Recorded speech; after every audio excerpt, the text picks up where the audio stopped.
শোনেন দিয়া মন সোনার সদে গড়ার কথায় আমরা করিব বর্ণন।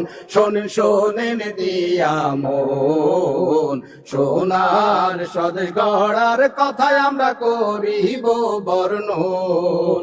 আরে ও দেশের ভাই বিপদ কিন্তু কাটে নাই। জুলাই বিপ্লব হয়ে গেছে, একটি বছর হলো, সংস্কার আর বিচার আচার বাকি রয়ে গেল। আওয়াজ ওঠে নির্বাচন চাই, চাই না সংস্কার। ফ্যাসিবাদের প্রতিধ্বনি শোনা যায় আবার।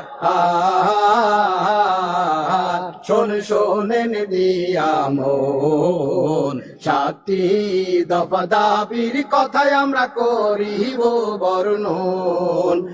শোনেন দিয়া মন 7টি দফা দাবির কথায় আমরা করিব বর্ণন। এই চাওয়াটা নয়তো কেবল জামাত ইসলামীর, এই চাওয়াটা সবার জুলাই যোদ্ধা এবং বীর। এই চাওয়াটা চাইছে জুলাই শহীদ পরিবার। বাস্তবায়ন করুক দাবি ইন্টারিম সরকার। 16 বছর কাঁধে ছিল হিংস্র ফ্যাসিবাদ, অর্থনীতি ধর্ম সমাজ করেছে বরবাদ। জনতার দৌড়ানিতে হলো পগার পার। ডক্টর ইউনূস হলেন জাতির নতুন রাহবার। দেশটা নিয়ে জনগণের স্বপ্ন কত শত, সরকারের কাজ হয় না জনগণের মনের মতো। লোকজনেরা চাইছে বিচার নৃশংস হত্যার। খুব প্রয়োজন যথাযথ রাষ্ট্র সংস্কার। দাবি তোলেন তাই এইবার 7টি দফা দাবি পূরণ করুক অভ্যুত্থান সরকার। দাবি তোলেন তাই এইবার 7টি দফা দাবি পূরণ করুক অভ্যুত্থান সরকার। গণহত্যার বিচার হলো প্রথম দাবি সাফ, শহীদ পরিবারের জন্য এটাই ইনসাফ। যার যতটাই অপরাধ তার তত শাস্তি চাই।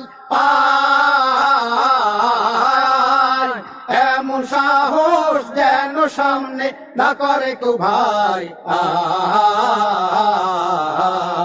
গণতন্ত্রের জন্য জানি নির্বাচনটা লাগে, কিন্তু এটা হয় না যেন সংস্কারের আগে। রাষ্ট্রযন্ত্রে নানা অংশের করলে সংস্কার। নির্বাচনটা হবে তখন ফ্রি অ্যান্ড ফেয়ার। জুলাই সনদ ঘোষণায় ও বাস্তবায়ন বাকি, এই ব্যাপারে অনেকেই চাচ্ছে দিতে ফাঁকি। সনদ ছাড়াই অভ্যুত্থানের দাম থাকে কি আর? সংবিধানে অন্তর্ভুক্ত করে দিন এইবার।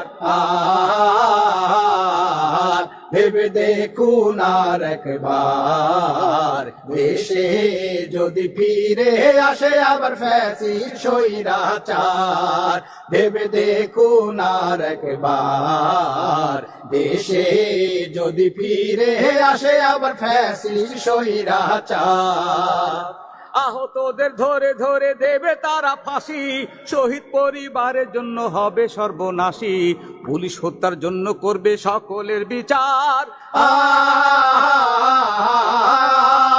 মুক্তি তো নয়, জুলাই হবে কলঙ্ক সবার।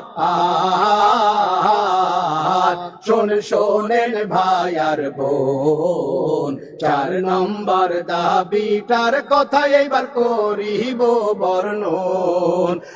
শোনেন ভাই আর বোন, 4 নম্বর দাবিটার কথা এইবার করিব বর্ণন। চিন্তা করুন আবু সাইদ না দাঁড়াতো যদি, পথে নেমে স্বৈরাচার না নাড়াতো গদি। মুগ্ধ ইয়ামিন তাহিরেরা শহীদ হলো আর।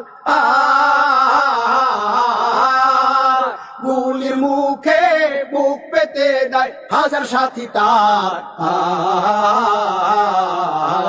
আরে ও দেশের ভাই আফসোসে মইরা যায়। শহীদেরা দেশের জন্য বক্ষ পেতে দিয়ে চলে গেলেন আপনজনকে কিছুই না জানিয়ে, দুঃখে কষ্টে জর্জরিত তাদের পরিবার।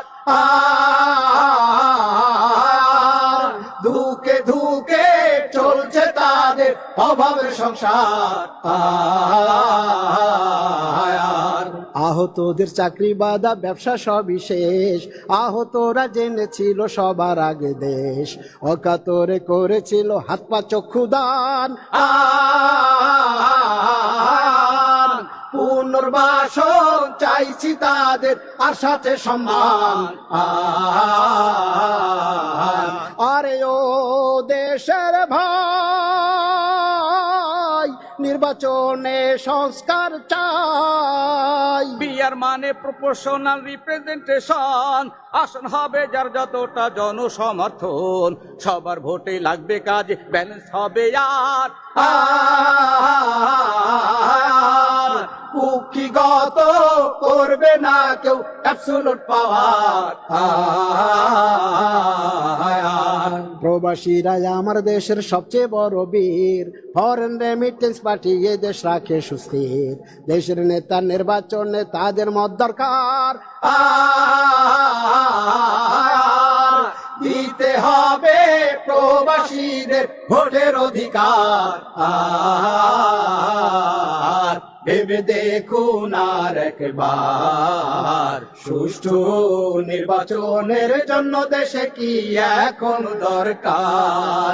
ভেবে দেখুন আর একবার, সুষ্ঠু নির্বাচনের জন্য দেশে কি এখন দরকার। আরে ও দেশের ভাই দেশে সেই দিন যে আর না। কেন্দ্র যখন ব্যালট ছিনতাই মারতে থাকো সিল, পোলিং এজেন্ট বের করে দাও দরজাতে দাও খিল, এসব কিছু প্রতিহত করবে কি সরকার? দিনের ভোটটা রাতে যেন না করে কেউ আর। প্রচারণায় পেশি এবং টাকার ছড়াছড়ি বন্ধ করতে আইন করা হোক ভীষণ কড়াকড়ি। প্রশাসনিক কারচুপিটা যেন না হয় আর। ডিসি অফিস থেকে না হোক ভিন্ন ডিক্লেয়ার। সবার জন্য একই নিয়ম, লেভেল প্লেইং মাঠ, গণতন্ত্রের জন্য এটা হবে দারুণ পাঠ। প্রয়োগ করুক সবাই যার যার ভোটের অধিকার। গ্রহণযোগ্য নির্বাচনটাই কামনা সবার। সাথী দাবি দেশের জন্য ভীষণ প্রয়োজন, দাবির পক্ষে আছে কঠিন জনসমর্থন। এই দাবি তো কৃষক শ্রমিক ছাত্র জনতার। দাবির পক্ষে আন্তরিক খুব আমাদের সরকার। কাল বাহানা করছে কিছু দিল্লির চাটুকার। পরিশেষে হোক বা না হোক নির্বাচনী জোট, দাড়ি পাল্লায় চাইছি আপনার সুচিন্তিত ভোট। ন্যায় ইনসাফের সমাজ কায়েম করতে চাই এবার। দেশে যেন প্রতিষ্ঠা পায়, দেশে যেন প্রতিষ্ঠা পায় ইসলামী সরকার। শোনেন শোনেন ভাই আর বোন, বাংলাদেশে কায়েম করব আমরা ইসলামী শাসন। শোনেন শোনেন ভাই আর বোন, বাংলাদেশে কায়েম করব আমরা ইসলামী শাসন।